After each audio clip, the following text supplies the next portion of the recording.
Mga ambulant vendor sa Bangaldan, Pangasinan na bulabog sa operasyon ng poso. Ilang paninda ang kumpiskado. Nakatutok CJ Turida.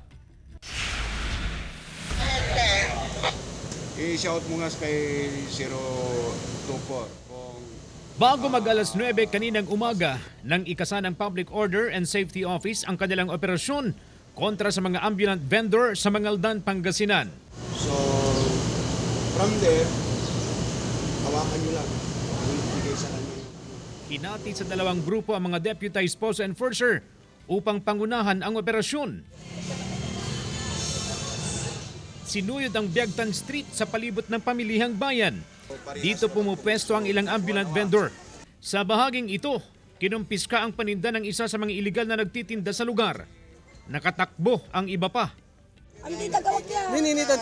Tinangkapang kunin ang kinumpiskang panindang isda ng isa sa mga ambulant vendor, pero pinigilan siya ng autoridad at ipinaliwanag ang kanilang paglabag. Kasi nyo kami, takakasya kayo, pero si panalakuan nyo, illegal. Dadalhin ang mga nakumpiskang paninda sa poso at doon tutubusin kapalit ng multa. In fairness to the other fish vendors, dapat lang na doon sila maninda sa fish vendors area.